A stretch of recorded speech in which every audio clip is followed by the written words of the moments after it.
mais au fait, le pressing, il est sur Kaizen. Ouais, des comment grosses ça marques, enfin, Disney, jamais de la vie même. Warner, ça dépend, c'est de temps en temps. Il y a Parce que des il y a gens un te cinéma à reconnaissent, Paris ok. qui ne peut Ah. pas de moi. Ouais. Terminal, ça a beaucoup moins bien marché. Tant mieux. Ça fait quoi de se prendre une pression par Michou? Il n'y a aucune pression Aucune là. pression. Il y avait un groupe de gens qui organisaient mon sur un Discord. Comment ça? Et là, What? on est là à la police. Ouais. Et il y a des gens qui me suivaient, qui m'aimaient bien, qui m'ont parlé plein de fois avec moi, qui ont leak mon adresse. En fait, carrément ouais. Non, j'espère que non. Après, on a tous des biais racistes, malheureusement, parce qu'on vit dans notre société à nous et ça arrive. J'ai pas peur des gens d'extrême droite, mais la montée extrême droite me fait peur partout dans le monde. Une marque de cinéma, elle te dit ah, si tu viens, par contre, sois gentil sur le film. Je fais en fait non. Enfin, Oui, non, ouais, si j'aime pas, j'aime pas, en fait. Parce que les influenceurs, pendant des années, ils mentaient, quoi. Ils mentaient en disant ah, bah je gagne tant et tout. Enfin, non. Tu as une grosse réputation en tant qu'influenceur de branleur, quoi. Hello tout le monde et bienvenue dans notre format La Rumeur. Et pour ce nouvel épisode, on est accompagné de l'homme qui fait trembler Internet, qui fait peur à tout le monde, Reggie les Gorillas. Bonjour. Ça va? Ça va très bien et toi? Est-ce que j'ai bien prononcé? Oui, ouais, ça bah va. pour on en est, j'ai l'habitude. C'est l'habitude. Je voulais éviter Vous prononcez comme d'écorcher, vous voulez, il mais... n'y a pas de... Non, c'est bon. Alors, le format La Rumeur, petit rappel, je vais te lire des rumeurs, des commentaires qu'on peut lire sur toi sur les réseaux sociaux. Ok. Et le but, c'est que tu y répondes. Ok. Tout bête. Ça marche. T'es prêt? C'est parti. Et bah, première rumeur, la rumeur dit que ton pseudo vient du film King Kong. C'est vrai. Quand le film est sorti, celui de 2005, de Peter Jackson, j'avais 8 ans et je voulais une adresse mail kingkong@yahoo.com. Ce n'était pas dispo malheureusement, Mince. Étonnamment. J'étais avec un pote qui est roumain du coup qui m'a dit ah, tu devrais essayer en roumain et ça fait le roi des gorilles. Et du coup c'est techniquement de King Kong mais en roumain. Et t'as gardé le pseudo tout le long. Et j'ai gardé malheureusement tout le long. Non, je rigole mais je l'ai gardé, ouais. C'est pénible pour les gens mais je l'ai gardé. Bon, de toute façon, là, c'est trop tard pour Trop changer. tard, c'est Ouais, fini là. là, c'est Il n'y a pas de étiquette, rebranding, c'est terminé. La rumeur dit que t'es sur YouTube depuis l'âge de 12 ans. 13 peut-être, pour être plus précis. J'ai commencé en faisant un peu des vidéos comme tout le monde à l'époque de let's play de jeux vidéo. Puis 2012 du coup, donc ça fait 16 ans. Et 2012 j'ai commencé à parler de films comme ça. J'étais au collège et j'ai pas arrêté depuis. Qu'est-ce qui t'a fait switcher entre jeux vidéo et films? L'envie de parler de films surtout. C'était plutôt, j'aimais bien le jeu vidéo, mais j'avais envie de parler de cinéma un peu différemment. Je voyais beaucoup d'anglophones le faire, qui le font encore aujourd'hui d'ailleurs, et je voulais le faire aussi, quoi. Mais j'avais 15 ans, quoi. Du coup, pas grand monde écoute un gamin de 15 ans qui parle de ciné, mais j'ai pas arrêté, du coup, c'était, voilà, on en est là. Est-ce que t'as revu ces premières vidéos ou Bah, pas vous pouvez les revoir, elles sont encore dispo. Alors, pas la première, parce qu'il y avait des problèmes de droits d'auteur, tout ça, elle a été enlevée. Et si vous allez sur YouTube, vous pouvez scroll à travers ma puberté. Les miniatures, vous voyez, moi qui change, qui évolue. Changement de Reggie. C'est ça, vraiment, vous voyez tout ce que j'ai vécu, quoi. Mais toi, est-ce que tu t'es re-regardé ou pas? Pour voir si les avis étaient bons à l'époque. Non, trop gênant.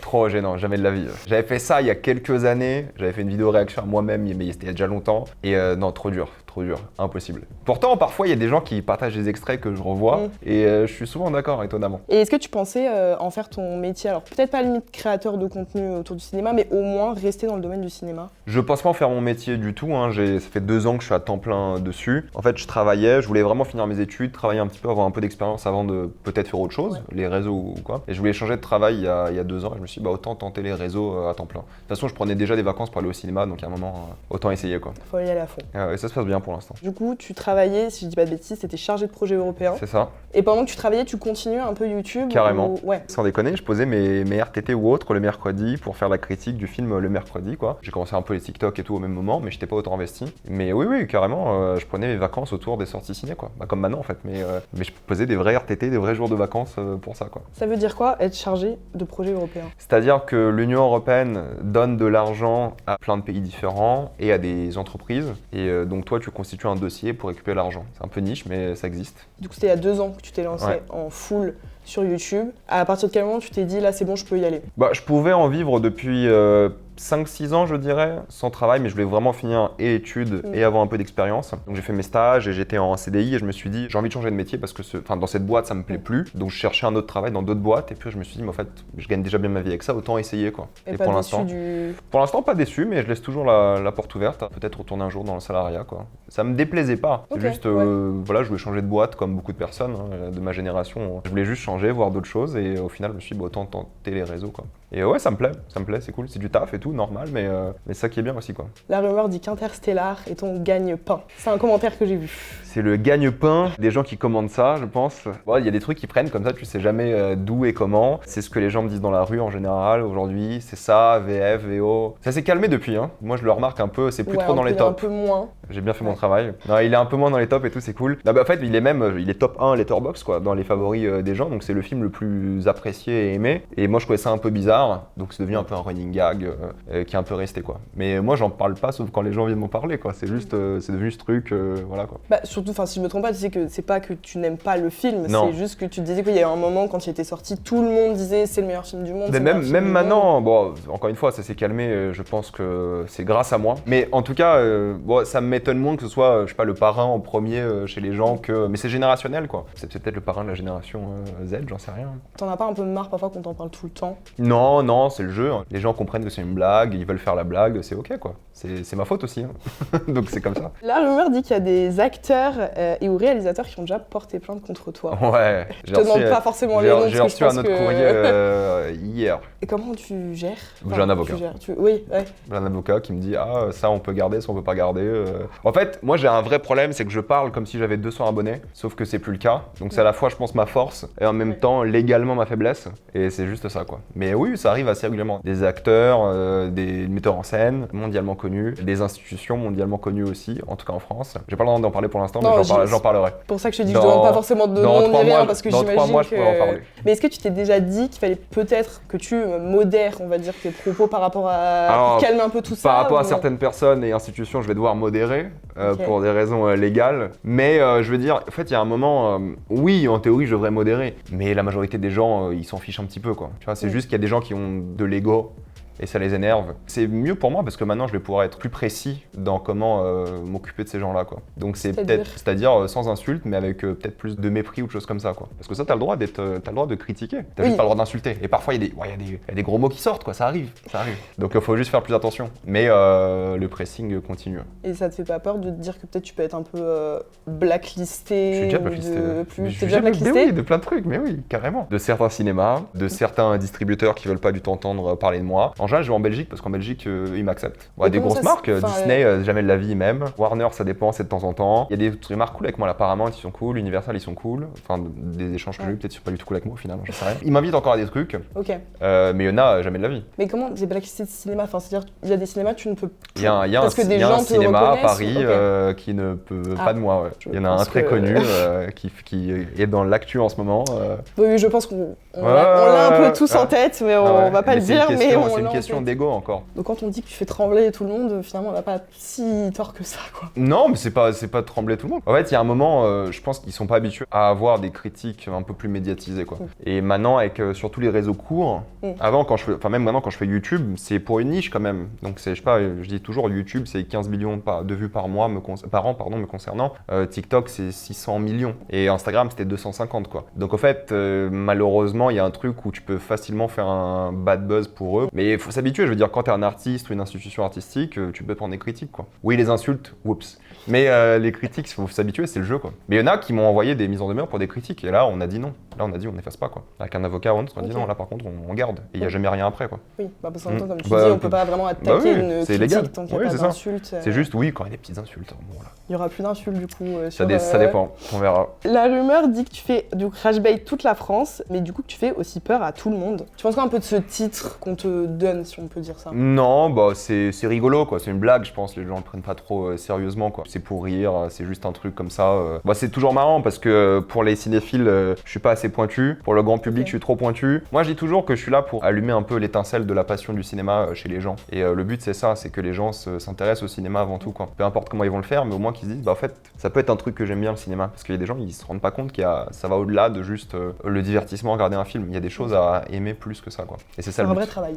Alors, travail, oui, mais c'est surtout un vrai. C'est de l'art, quoi. Et je pense que c'est ça qui est important aussi pour les gens, parce que pas beaucoup le comprennent. Il y en a qui mettent un film, mais en fait, en fonction de ce que tu regardes et comment tu le regardes, tu peux tellement apprécier les choses différemment, quoi. Et avoir une réaction émotionnelle, esthétique différente aussi. Et c'est ça que les gens, je veux qu'ils comprennent, quoi. Ouais, c'est ce que tu expliques bien aussi dans les critiques que tu fais J'essaye. des j'essaye. films, séries. Oui, et puis après, les gens, ils vont commencer par moi, et peut-être ils vont après lire des vraies critiques, papier, s'intéresser à d'autres influenceurs bien plus pointus, des choses comme ça. Moi, je dis que je suis à port d'entrée, et c'est ça qui m'intéresse. m'intéresse. C'est vraiment d'aller voir les gens qui s'intéressent pas du tout au cinéma et les gens viennent me voir tous les jours dans la rue en me disant voilà, grâce à toi j'ai regardé tel film. Il y a un mec au Carrefour qui m'a dit j'ai regardé Taxi Driver hier et j'ai regardé après plein de Scorsese et j'ai trop aimé. Parce que les gens ils savent pas qu'ils peuvent aimer. Et moi c'est ça que j'ai envie de dire. Je regarde, tu peux adorer ça quoi. Le cinéma c'est pour tout le monde. Il y en a pour tous les goûts. La watchlist sera éternelle, vous allez mourir avec. Juste pour revenir du coup sur ce titre, parce que dans le podcast Lock-In, tu disais que t'aimais quand même bien ne pas être aimé. Enfin t'aimais bien un peu être détesté. C'est pas aimer être détesté, c'est juste j'aime pas faire l'unanimité. Moi les gens que j'aime bien sur les réseaux, c'est des gens qui sont honnêtes et qui parlent de choses que parfois je vais pas aimer. Je me dis ok, je pense que la personne est bonne, mais j'aime pas cet avis-là. Et je préfère ça plutôt que les gens qui sont trop lisses et qui sont toujours dans le ah j'ai envie d'être aimé, même si c'est pas volontaire, c'est juste qu'ils pensent trop professionnel. Et moi je vais jamais penser professionnel. Je vais penser légal peut-être un peu, mais je vais pas penser professionnel parce que j'aime bien cette attitude de me dire je suis seul dans ma chambre et voilà, il y a 200 personnes qui voient mes tweets ou mes trucs, ce qui est pas le cas encore une fois. Mais il faut faire attention à certaines choses, mais en général c'est ça qui est bien quoi. Et j'aime bien les gens qui viennent me voir et me disent ah bah je t'aime pas trop et parfois je t'aime bien. Et puis moi je suis pas fan des gens qui aiment trop, j'aime pas le concept de fan aussi tu vois. C'est pas grave si j'en ai entre guillemets, mais juste moi j'aime bien suivre des gens imparfaits quoi. Du moment que je sens que la personne est bonne quoi, ça c'est tout ce qu'il me faut. Et j'aime bien aussi avoir cette attitude, mais c'est pas volontaire hein, c'est juste c'est sincère et honnête. J'aime bien me dire il y a des gens ils m'aiment bien, ils m'aiment pas. Voilà, c'est un équilibre, c'est bien. Je veux pas être adoré quoi, c'est ça le truc. Ça m'intéresse pas. Et par rapport aux fans, comment t'as géré du coup cette notoriété qui est venue un peu d'un coup? Alors d'un coup, oui et non, dans le sens où avant vraiment que ça marche bien sur TikTok, Instagram, j'étais quand même reconnu presque une fois par jour, surtout à Lille où il y a plus de jeunes et je fais beaucoup de choses en marchant dans la rue, donc tu te balades, tu vois plein de gens à chaque fois. C'est pas où le métro où t'es assis et il y a peu de flux entre guillemets. Donc ça m'arrivait une fois par jour avec YouTube avant. Donc là ça arrive, si je marche une demi-heure, ça arrive 4-5 fois, Ça change pas grand chose, honnêtement. Tu te sens un peu plus observé. Je dis toujours c'est un peu le Truman Show, mais pour de vrai. Il y a ce truc où j'étais dans un bar à Saint-Sauveur, pour ceux qui connaissent à Lille, et il y a 15 personnes qui sont venues me voir peut-être en 3 heures, et on faisait la remarque au fait, il y a peut-être 10% des gens qui sont venus te voir, et les 90 autres pourcents qui t'ont vu, t'ont reconnu. C'est bizarre, mais c'est ok quoi, c'est pas grave. T'as jamais eu de mauvaises interactions, approches, non, jamais. Les gens qui t'aiment pas, ils vont pas te voir. Des gens un peu bourrés parfois qui disent ah j'ai pas aimé ce que t'as dit sur tel truc et tout, je fais il est 1h30. On va s'arrêter là. Qu'est-ce qui se passe? Mais c'est gentil, c'est toujours gentil. Jamais de mauvaises interactions. Non. La rumeur dit que t'es une usine à TikTok. Une usine à tout. Tu tournerais 30-40 TikTok ça par jour? En fait, ça dépend. Là, j'essaie d'en faire que 5-6 par jour. Ça m'arrive d'en faire beaucoup d'un coup. C'est-à-dire, je suis très industriel dans tout. Donc la majorité de mon temps, c'est faire les vidéos YouTube, qui est marrant parce que c'est les choses que les gens regardent le moins, mais c'est pas grave parce que c'est aussi important. Et je fais 1 heure de TikTok par jour, je dirais aujourd'hui, mais parfois quand je sais que le jeudi je suis à Paris, donc j'ai tourné 2 heures hier par exemple, pour sortir mercredi et jeudi. Avant de partir en vacances, là j'en tourne 60, 70, ça dépend combien de temps je pars quoi. Là je vais partir 2 semaines dans quelques mois, je vais en tourner 100 et quelques je pense. Pas d'un coup je pense là, mais il faudra charbonner. Donc parfois je suis fatigué. Parce que tu fais pas de coupure, enfin quand t'es en vacances tu mets quand même des vidéos pour que les gens Obligé, donc là déjà je pars dans 2 mois et je commence déjà à faire des vidéos YouTube et TikTok en amont. Après voilà, moi je travaille quasiment tout le temps, quasiment non-stop aussi. Donc c'est un game quoi. C'est un travail qui est facile mais qui est laborieux, c'est ce que je dis toujours. Et pour toi, est-ce que c'est obligatoire aujourd'hui d'être sur TikTok? Est-ce que tu connais beaucoup d'autres influenceurs cinéma par exemple? Non. Bah voilà. Après, moi je t'ai connu sur Twitter plutôt. Horrible. Si je puis me permettre. Je sais, mais bon, voilà. En fait, ça dépend. C'est-à-dire que je connais quasiment tous les influenceurs cinéma, YouTube, TikTok, Insta, peu importe, parce que c'est normal, c'est mon game aussi. Mais justement, durant Lock-In, on m'a fait la remarque, t'es le seul que les gens connaissent du grand public. Et maintenant, faut voir c'est quoi l'objectif. Mon objectif, c'est que les gens regardent des films. Et pour que tout le monde regarde des films, tu peux pas être que sur YouTube, parce que les gens qui vont regarder tes vidéos sur YouTube, c'est déjà des fans de cinéma, un petit peu en tout cas. Mais si tu t'attaques à un autre milieu qui est le fait que les gens scrollent et peuvent te voir, et des gens jamais de leur vie ils auraient cliqué sur l'une de mes miniatures YouTube, jamais de la vie. Et là, en ami sur TikTok, j'ai des gens lunaires quoi, tu vois. Comment ça? Tu sais, des gens méga connus qui regardent les TikTok, qui sont abonnés à moi, je suis abonné à eux, mais qui auraient jamais cliqué sur une vidéo YouTube. Mais si ça peut les motiver à regarder des films, moi le but c'est ça, c'est que le grand public regarde des films quoi, que les gens aient ce truc, se disent ok. Là, j'aime bien. Et comment tu organises, parce que tu fais beaucoup de réacts sur TikTok, où tu réactes à des vidéos de, par exemple, des tops de créateurs de contenu qui vont faire leur top de films. Comment tu choisis? Est-ce que c'est parce qu'on t'envoie ces vidéos, parce que tu tombes dessus, parce que tu vas les chercher? Comment tu choisis un peu? Un peu des deux. On me mentionne, aujourd'hui c'est un peu baissé, donc c'est bien, parce que je fais moins de réactions, parce que ça devient un peu chiant quoi, aussi de le faire. Donc j'en fais un peu moins, mais je vais avoir 500 mentions par jour sur TikTok. Donc je regarde un peu, parfois c'est sur des sujets, des tops et des choses comme ça. Et parfois c'est sur des choses sur lesquelles je tombe. quoi, sur les réseaux. Donc un mélange des deux. Ouais. Il y avait un commentaire qui disait qu'il y avait notifié que tu ne faisais pas un TikTok en dessous d'1 minute. Ah bah c'est pas monétisé en dessous d'1 minute. Hein. Parfois c'est dur. Hein. C'est honnête au moins. Tu dis 20 secondes de truc, tu dis bon, faut que je continue à parler 40 secondes quoi. Tu comptes parfois. Maintenant je me fais plus chier, je mets un écran noir à la fin. Je me fais bon, tant pis. Ouais. Non bah oui, t'es obligé. Après moi c'est honnête de dire que non, c'est pour la. Et surtout au fait, alors oui il y a le terme de monétisation, même s'il y a de moins en moins de monétisation sur TikTok, mais je pense que c'est comme toutes les plateformes. Si tu monétises tes vidéos, elles seront plus mises en avant parce que c'est l'intérêt de la plateforme. J'en sais rien, je sais pas si c'est vrai ou pas, mais c'est une habitude aussi de se dire ok si j'ai pas une minute de contenu sur ça, bah, peut-être ça vaut pas le coup que j'en parle quoi aussi. Alors autre sujet qui revient beaucoup te concernant après Interstellar, bon la VOVF, il y a aussi notre cher Inoxtag. Il y a un commentaire qui dit que j'ai vu sur TikTok qui disait Reggie et Kaizen c'est vraiment l'ennemi to lovers original, il te suivra toute ta vie. Il me suit plus trop honnêtement, ça m'a un peu il t'a lâché, c'est bon. Il m'a un peu lâché ce truc. La première année ouais c'était beaucoup, surtout que c'était lié au fait que ça marchait de mieux en mieux sur TikTok et Instagram à ce moment-là. Donc c'était juste un tout de circonstances où d'un coup tout a. Bah t'étais plus exposé donc forcément. Forcément ouais.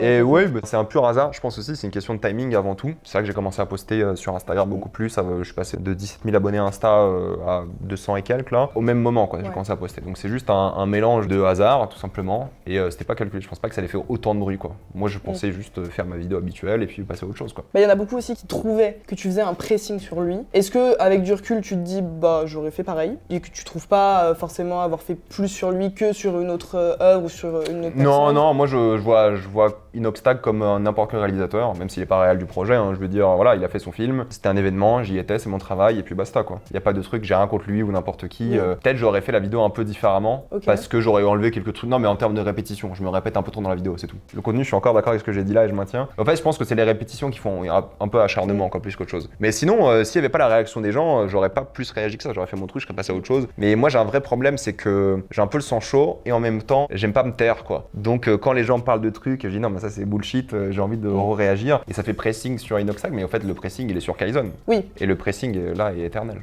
Parce que du coup après il y en a beaucoup comme Kaizen c'est Inoxtag qui du coup pensent qu'en fait la critique de Kaizen tu vois mais c'est en fait ils disent jamais ça quand c'est Nolan qui sort un film pressing sur Nolan. C'est bon, c'est un grand garçon Nolan et je pense que Inoxtag c'est un grand garçon aussi, mais c'est parce que les gens ils ont un truc parasocial qu'ils ont pas avec des réalisateurs ou des acteurs, des choses comme ça quoi. Est-ce que vous avez déjà pu échanger en privé à propos de tout ça ou non jamais? Pas à propos de ça non, d'autres trucs, non. Okay. C'est privé. Ça marche, je respecte, c'est normal. Par rapport du coup à aussi Kaizen, la rumeur dit que toi tu veux pas voir les films des influenceurs au cinéma. Le cinéma pour moi c'est un lieu d'art aussi, que ce soit de l'opéra, des stand-up, des concerts, des films, toutes ces choses-là. Que ce soit le Michou, le Terminal, c'est purement pécunier quoi. C'est pas une volonté de dire on met le film parce que c'est une œuvre que je veux partager quoi. C'est des œuvres YouTube quoi. Si vous avez vu des documentaires dans votre vie, vous vous rendez compte que l'un c'est une vidéo, l'autre c'est un documentaire artistique quoi. Et je pense que c'est la notion d'art qui est importante au cinéma de manière générale. Et puis à ce truc aussi, bon, Terminal ça a beaucoup moins bien marché.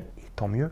Mais il faut pas que ce soit une mode. Je veux dire, si c'est Cyprien qui veut faire un film, pourquoi pas? Parce qu'il a une ambition artistique. Quoi. Moi, c'est surtout ça, le contraste qui est important, je pense. C'est le contenu plus que les personnes c'est qui le contenu et l'ambition derrière. Quoi. Quand tu vois les excuses de plein de gens, c'est pour faire plaisir à ma communauté et tout, paye la séance alors, je sais pas. non, mais il y a un truc où le cinéma, ça rapporte beaucoup d'argent. Quoi. Quand ça marche, c'est ce qui rapporte le plus d'argent, plus que YouTube, plus que les plateformes de streaming. Ça rapporte énormément d'argent. Donc c'est ça le truc. C'est pour ça que toutes les plateformes de streaming, ils ont commencé à faire des films en VOD. Enfin, du coup, en streaming, ils ont commencé à se dire le cinéma ça fait de l'argent, ils ont tout remis en salle parce que c'est là qu'il y a de l'argent. Et je pense que beaucoup des youtubeurs se sont dit la même chose. On va faire des séances un peu partout. Je pense que Kaizen il serait resté plus longtemps en salle, il aurait fait plus d'entrées quoi. Il s'est arrêté à 300 000, ce qui est déjà énorme. Beaucoup de ces films aimeraient faire 300 000 entrées quoi. Et ceux qui disent que ça permet aussi d'amener les jeunes au cinéma qui délaissent un peu ces apparemment c'est pas vrai. D'après les chiffres qu'on a, apparemment les gens sont pas forcément retournés, en tout cas cette génération-là. J'en ai parlé avec des gens qui savent, sans vouloir révéler quelle institution. Mais ils m'ont dit qu'il n'y a pas forcément eu plus de regain par rapport à ça. Parce que les gens, ils vont pour le truc parasocial, quoi. Il y a un film en ce moment aux États-Unis qui s'appelle Iron Lung, qui est fait par un YouTuber qui s'appelle Markiplier, qui cartonne en ce moment. Mais c'est aussi parce que le mec est hyper connu et c'est un truc parasocial. Mais c'est un vrai film. C'est une adaptation d'un jeu vidéo, si je dis pas bêtise. Et c'est un mec qui a tout fait.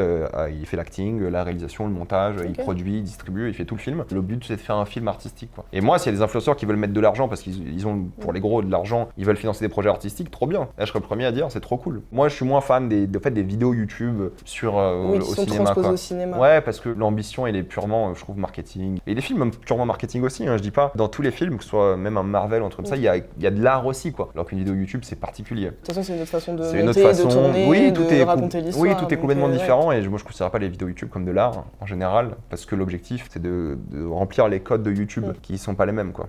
Pour revenir vite fait à Michou, il t'avait interpellé sur X. Il t'avait tag, il avait dit « Faut qu'on parle, viens MP, vite fait ». Ouais. Ça fait quoi de se prendre une pression par Michou Il n'y a aucune pression aucune là. Pression. Non, c'était pour un truc qu'on n'a pas fait au final. Tout le monde pensait que du coup, Non. c'était lié à Terminal. C'était lié à Terminal. Le tweet, ah ok. Mais c'était pour autre chose, ça s'est pas fait au final. Je pense qu'il y avait un truc de concept qui matchait pas entre ce qu'on voulait faire tous les deux quoi. Mais non, c'était pas un pressing, c'était juste vraiment viens MP, je t'ai envoyé un MP, tu l'as pas vu, c'est pour ça. Ok, c'est vraiment tout le monde pensait que c'était Ah parce ouais qu'il avait pas du tout apprécié. Ce qu'on lit beaucoup, c'est que les gens étaient en mode, il a pas du tout apprécié ce que t'avais dit, donc c'était genre viens, on en discute en MP. Et, non, on n'a pas parlé de ça. Et au pire, s'il aime pas ce que j'ai dit, ouin quoi, enfin, c'est pas grave, hein, c'est un adulte, c'est ça aussi, oui. c'est pas grave. Autre commentaire qu'on a pu lire, c'est qu'apparemment tu détestes les youtubeurs, streamers mainstream, et il y a même d'autres commentaires qui disent que tu fais exprès de les provoquer dans tes vidéos. C'est pas que je déteste, c'est juste ça m'intéresse moins. Et puis je regarde pas le contenu mainstream honnêtement des top 20 youtubeurs, c'est pas le contenu qui m'intéresse en réalité. Mais je déteste pas en soi, c'est juste que ça m'intéresse pas. Et je pense que ça vient du fait que je disais que moi ce qui m'intéresse c'est les gens un peu plus imparfaits. Je pense que ça vient de là plus qu'autre chose quoi. Juste quand ils parlent de ciné, je réagis parce que c'est aussi mon travail entre guillemets. Et c'est jamais personnel, en tout cas rarement. Il y en a, c'est personnel. La rumeur dit que t'as une take sur tous les sujets, mais même hors cinéma. Fort probable, ouais. Sur beaucoup de sujets, comme toute personne. Mais moi, encore une fois, je parle comme si j'étais sur MySpace, Facebook 2008, quoi. T'es comme on dit un peu nature peinture finalement. Ouais, un peu ça, ouais. Tu dis tout ce que tu penses. C'est pas calculé, stratégique, c'est juste... Allez. Et en plus, après, moi, j'oublie et je reçois des messages WhatsApp un jour plus tard. Putain, qu'est-ce que t'as encore fait? Je fais, qu'est-ce que j'ai dit? Qu'est-ce que j'ai dit encore? Ce genre de choses, ouais. Donc, c'est plutôt ça, ouais. Et ceux qui disent que, comme t'es identifié normalement cinéma, tu devrais pas parler, parce que par exemple, l'autre sujet, tu parles beaucoup politique aussi, que du coup, comme t'es identifié cinéma, t'as pas le droit, entre guillemets, de parler d'autres sujets. Les youtubeurs cinéma qui parlent pas de politique, bizarre. Je trouve que c'est louche. Parce que tous les films qu'on regarde normalement, de base, l'art c'est fondamentalement politique, ça c'est sûr. Donc le transfert il est automatique. Pour moi c'est plus logique que moi qui parle de cinéma commence à parler de politique plutôt que d'un Squeezie par exemple, parce que c'est le plus connu, qui commence à en parler. Parce que c'est des domaines qui sont un peu différents quoi, leur genre de vidéo. Donc non, pour moi le lien il est logique. Après il y en a qui le font pas parce qu'ils ont pas envie, encore une fois pour X raison, c'est un choix. Moi je le fais parce que surtout aujourd'hui, de plus en plus, je pense que c'est important de le faire. Ouais. La rumeur dit que t'as reçu des menaces de mort après une blague sur l'islam. Ouais, beaucoup. Enfin, sur toutes les blagues, généralement.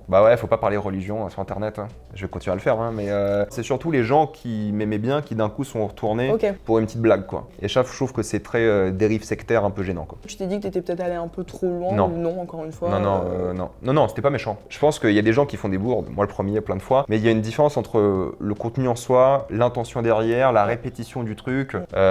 Si une blague est jugée islamophobe alors que c'est la première que je fais parce que moi je trouvais ça drôle et c'était pas méchant, là on a un problème. Si c'était répété et que je faisais constamment des blagues sur ça, j'aurais pu capter. Et il y a des gens qui me suivaient, qui m'aimaient bien, qui m'ont parlé plein de fois avec moi, qui ont leak mon adresse. Ouais. Et ça je me rends compte qu'il y a aussi des problèmes de dérive sectaire évidents quoi, par rapport à toutes les religions, parce que ça arrive à chaque fois. Hein. Mais en fait l'islam, c'est aussi particulier en France, c'est quand même une religion qui est beaucoup persécutée et je comprends le mécanisme d'autodéfense quoi. Mais je pense que les gens ont exagéré, clairement. Mais si un jour je retrouvais une blague drôle sur X avec religion, je le ferai quoi. Moi je suis toujours pareil, liberté de culte hyper important, mais si on s'énerve sur des blagues quand c'est une première blague quoi. Si il y en avait 10 de plus, j'aurais compris un petit peu. J'aurais fait bon, peut-être là je force. Ouais. Tu reçois d'autres genres de menaces, tous les jours, Comment on arrive à gérer un peu? On s'habitue. Parfois j'en reçois pas pendant un jour, je me dis je suis en train de perdre en popularité. Non, je rigole. Non, quasiment tous les jours. Il y avait un groupe de gens qui organisaient mon sur un Discord et là on est là à la police ouais. Oui, là. Mais sinon en général c'est des gens qui n'existent pas trop dans la vraie vie, tu vois. C'est des gens qui insultent parce que les réseaux il y a cette barrière et tout, et donc on s'habitue très vite à ça. T'as peur quand non. Peut-être j'aurais peur si j'avais des enfants, des choses comme ça, je serais peut-être plus calme.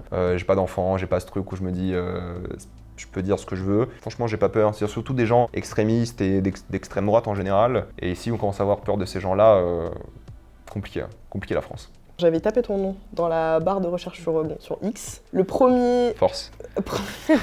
La première recherche qu'on m'avait donnée, c'était... Récemment? Non, en vrai, il y a 2 semaines. Ok, ça va. Je pense qu'il y a 2 semaines, ça va. Mais c'était le premier qui est remonté, c'était Reggie raciste. Possible. Question est simple, est-ce que tu es raciste Évidemment. ou pas? Twitter, c'est un format qui est inadapté à la réflexion et les gens pensent vraiment suranalyser tout ce que tu dis. Et sur ça, quand je fais un tweet qui marche un peu trop dans le mauvais sens, je refais un TikTok, un truc comme ça où tu t'expliques avec plus de mots et là, les gens comprennent. Mais non, j'espère que non. Après, on a tous des biais racistes malheureusement parce qu'on vit dans notre société à nous et ça arrive. Mais le but, c'est de complètement s'enlever ça, quoi. L'exemple que je donne toujours, c'est qu'en grandissant, j'ai une partie de ma famille qui est roumaine et en Roumanie, ce qui est hyper banalisé, c'est le racisme envers les Tziganes. Et justement, ça c'est un truc que moi j'ai grandi avec ce truc où c'est pas des humains, quoi.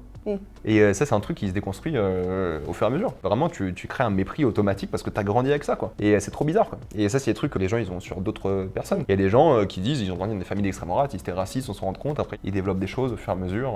Et en général quand t'es en contact avec ces gens-là, en fait le truc il disparaît automatiquement, quoi. Oui. C'est bête, hein. Mais c'est comme ça. Il y a un tweet, donc on va repartir un peu sur la politique, mais qui dit « Reggie est pas mauvais dans les analyses de films et son côté politique nauséabond détruit toute sa crédibilité. » C'est juste. Ok. Non, mais c'est un avis. Bah, ils ont le droit d'avoir cet avis. Enfin, je sais pas quoi te qu'est-ce que répondre à tu veux ça. Non, il n'y a oui. rien à répondre, c'est ok. Je suis étonné qu'ils aiment bien les avis cinéma, ça c'est cool. Donc merci. C'est un bon commentaire du coup. C'est un bon commentaire, parce que d'habitude c'est l'un ou l'inverse, l'autre, ouais. et rarement les deux, souvent aucun, mais l'un des deux moi je prends. Hein. Bah du coup pour parler un peu politique, tu avais pris la parole lors des élections législatives pour inciter à voter contre le Rassemblement national. Ouais. Est-ce que déjà toi tu prendras position en 2027 ? Non, j'arrête, ça me saoule. Okay. Non, bien sûr que oui.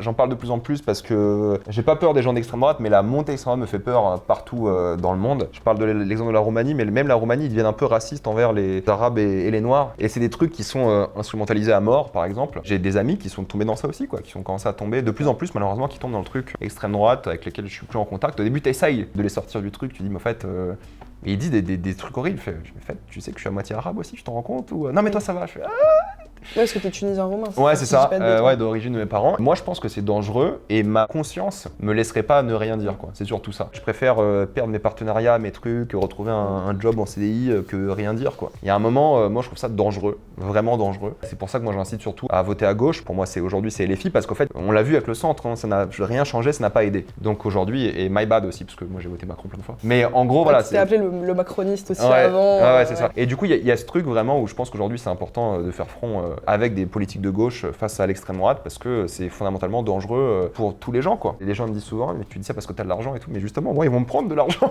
Je vais payer encore plus d'impôts et c'est ok, quoi. Moi, le RN Pass, je pense que ça ira. Je suis né en France, j'étais un Français, je gagne très bien ma vie. Moi, limite, ça m'arrangerait d'un point de vue économique, je pense. Justement, c'est parce que moi, ça va bien que maintenant, j'ai la chance de penser aux autres aussi, quoi. Et ça, c'est un truc qui j'aurais dû avoir plus tôt dans ma vie, je pense aussi. Mais tout le monde, hein, parce qu'on pense d'abord à soi, mais en fait, c'est collectif le truc. C'est qu'on peut pas penser à soi, c'est collectif et c'est comme ça qu'on arrive à faire face, quoi. Et est-ce que tu penses que d'autres créateurs de contenu devraient prendre plus la parole ? Devraient, non. En fait, moi, ce qui m'embête, c'est que parfois, il y a des créateurs de contenu qui subissent beaucoup de racisme ou de misogynie, de choses comme ça. Et beaucoup de streamers de gauche, ils sont très silencieux. Et moi, je trouve ça un peu... t'es streamer de gauche, au moins, parle de ça, quoi. Tu vois, il y a des gens qui sont de ton côté et tout, même s'il y a beaucoup de divisions à gauche aussi, c'est ok, c'est normal, il y a du débat, c'est le but. Je pense que c'est dommage quand on les entend pas beaucoup sur des choses horribles qu'on voit passer constamment, quoi. Et c'est bête, hein, mais j'avais une collègue, on va dire, de TikTok, qui en a pris plein la gueule suite à des TikTok sur elle et tout. Mais juste de dire, si t'as besoin d'aide, on est là, ça change la vie de quelqu'un, quoi. Et c'est important. Et je pense que soit en privé ou en public, c'est encore mieux. Mais est-ce qu'ils devraient...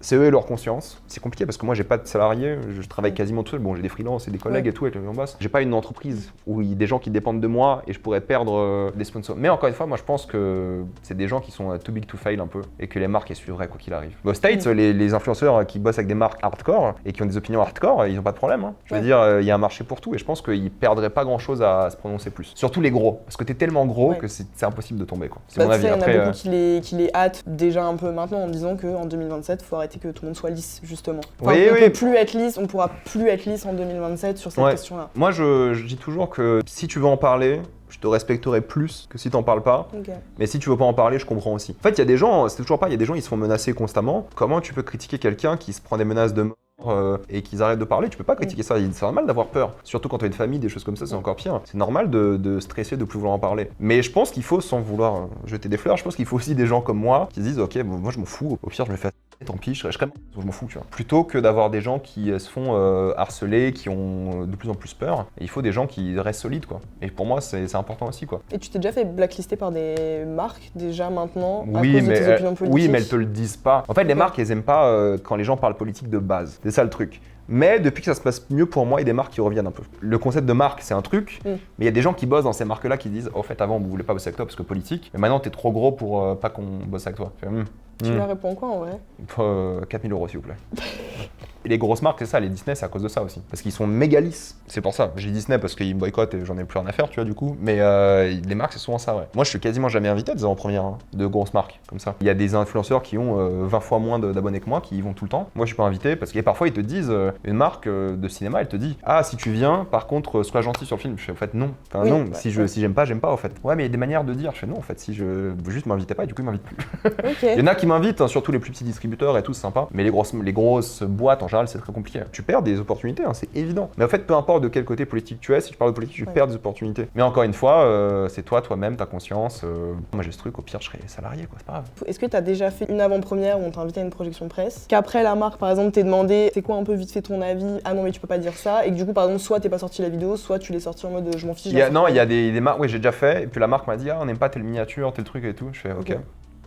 Et alors? Mais il y a des marques qui me disent, ah, on a envie que tu viennes, par contre, sois sympa. Non, mais vraiment, ça arrive tout le temps. Hein. Et je leur dis, bah, en fait, invitez-moi, et si le film est bien, vous avez de la chance. Si le film est pas bien, je fais mon travail comme d'habitude, en fait. Et ils sont même pas, en fait, ils se concentrent même sur la miniature, YouTube surtout. Ils réfléchissent même pas sur le contenu, ils s'en fichent. C'est la miniature. Je fais une miniature sympa. Parfois, je fais des miniatures un peu méchantes sur des trucs que j'aime bien, parce qu'il y a un jeu de mots, il y a un truc, et c'est YouTube, c'est un peu différent, quoi. Mais oui, il y a des grosses marques, même en France, qui veulent pas parce que ils savent que je vais sortir peut-être un TikTok qui fait 500 000 vues et ça va pas motiver les gens. Ça vaut pas le coup pour eux. Et je comprends, hein. Je suis pas journaliste, donc les journalistes ils sont invités quoi qu'il arrive. Mais justement, vu que je suis influenceur, moi je suis plus en contact avec les équipes d'influence que les équipes journalistes. Après, si je demande à des équipes pour la presse, pareil, c'est un peu compliqué quoi, parce qu'ils savent que je suis pas vraiment de la presse et c'est un truc.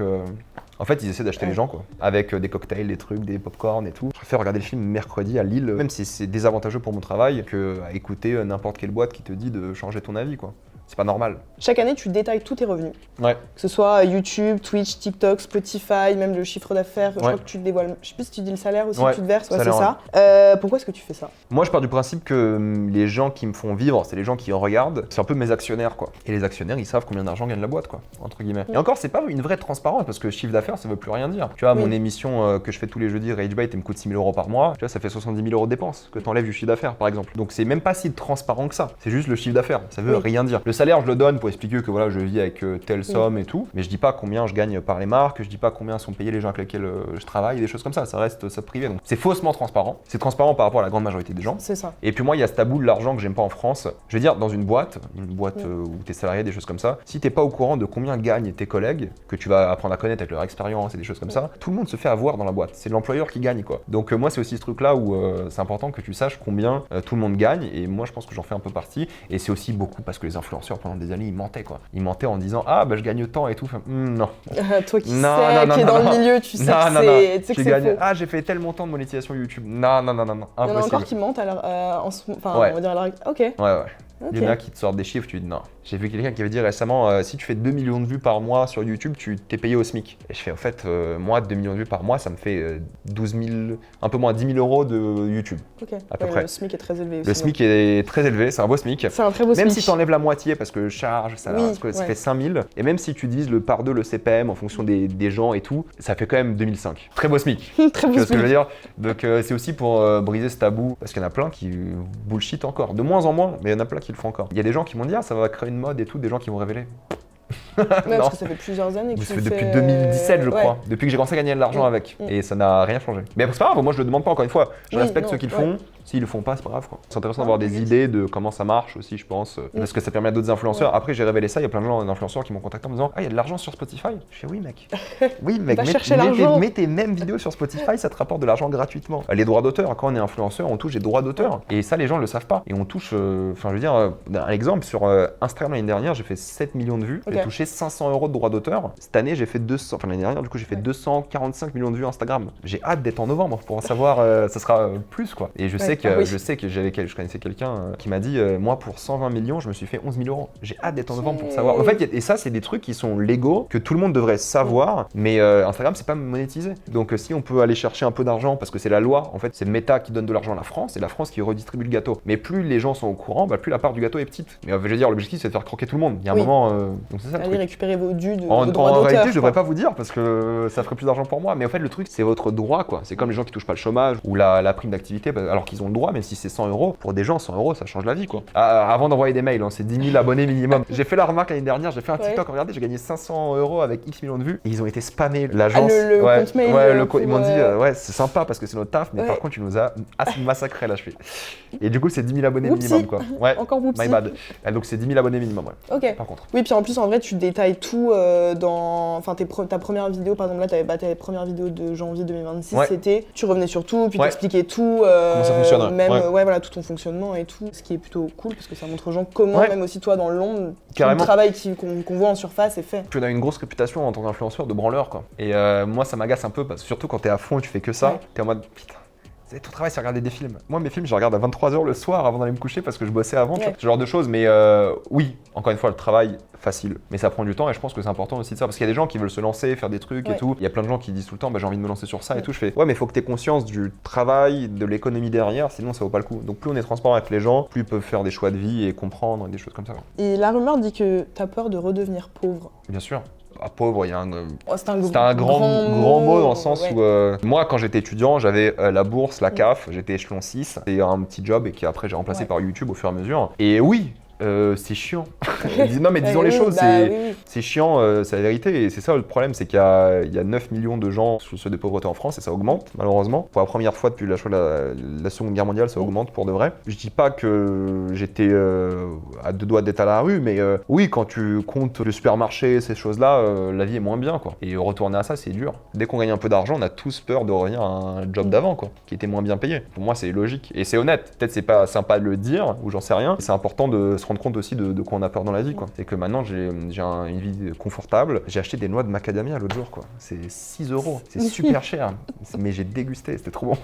Donc ça, c'est le truc que j'aurais jamais acheté il y a 5 ans, tu vois. Ce genre de petits plaisirs, c'est cool. Partir en vacances sans trop réfléchir, même si je reste un peu radin sur les prix parce que mentalité comme ça, c'est trop cool de pouvoir lâcher 1 000 € dans un billet d'avion, quoi, sans te dire je suis en galère. Alors avant, tu faisais un voyage par an, tu organisais tout autour, pendant 6 mois, tu faisais gaffe. Tu te vois encore créateur de contenu dans 20 ans? Moi, ça fait 15 ans que je le fais, ça fait 2 ans en temps plein. Peut-être dans 1 an, l'algorithme, il veut plus de moi. Donc moi, je me prépare à revenir à une vie normale dans tous les cas. Puis c'était pas mon rêve de faire ça. J'avais d'autres ambitions, on va dire. Et peut-être un jour, ça va me saouler, je sais pas. Mais pour l'instant, je profite, j'y vais à fond. Et je me suis dit, si je me lance, il faut que je fasse à fond, quoi. Que ça marche ou ça marche pas, c'est pas grave. Au moins, j'étais à fond. Il faut pas que j'ai de regrets en me disant, j'étais pas à 100% ou à 200% sur le truc. Et ça se passe, tant pis. C'est pas grave. J'ai sécurisé derrière avec un master, avec un peu d'expérience en stage, en entreprise et tout, donc c'est cool. Je suis très safe dans ma mentalité. Je suis peu preneur de risques. Ce qui est peut-être pas très bien, mais je suis très peu preneur de risques. Et c'est quoi les projets pour 2026? Continuer à faire le YouTube, le TikTok, Instagram, développer de plus en plus l'émission qu'on a lancée tous les jeudis sur Twitch et YouTube et en podcast après, en VOD, où vous voulez, partout, avec des invités. Et l'objectif, c'était, au début, on nous a proposé, tu vois, plein d'invités. On a eu, tu vois, Orelsan, 3e émission, et c'est lui qui m'a dit de venir.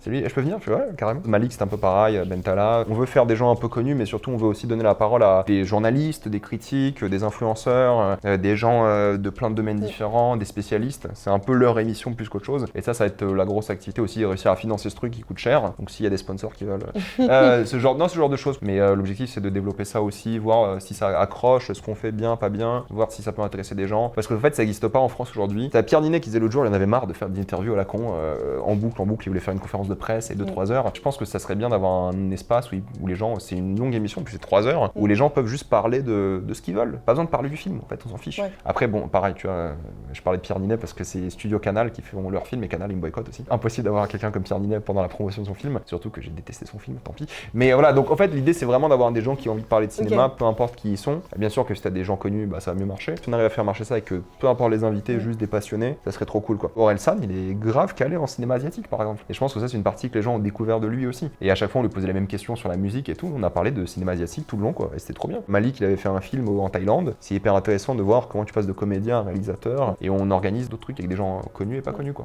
On fait les deux. C'est important pour nous. Rendez-vous, du coup, tous les jeudis soirs sur la chaîne Twitch. Rendez-vous sur tous mes réseaux, partout, tout le temps. Si l'algorithme fait bien son taf, vous allez me voir de toute façon. Mais partout, tout le temps, en fonction de ce que vous voulez. Des vidéos longues, des formats courts, des émissions de 3 heures en direct, il y a tout. Merci beaucoup, Régé, d'avoir été avec nous, d'avoir répondu très honnêtement. Avec plaisir. à toutes les questions. Est-ce que y a une personne que tu voudrais venir voir dans ce format ou pas? En artiste, peu importe. Peu importe. Peu importe, Marine Le Pen, non je rigole. Non, j'ai vu un film, j'ai vu Nino qui est sorti il y a quelques mois au cinéma, et c'est Théodore Pellerin qui joue, il était sur Quotidien récemment, et il était très bon. J'aimerais bien plus apprendre à le connaître, peut-être cet acteur-là. Ouais. S'il veut venir sur notre plateau, c'est avec grand plaisir. Je lui envoie une passe D, j'espère qu'il va... Croise les doigts. Merci beaucoup Régé, et puis moi je vous dis à bientôt sur Melty pour d'autres formats La Rumeur.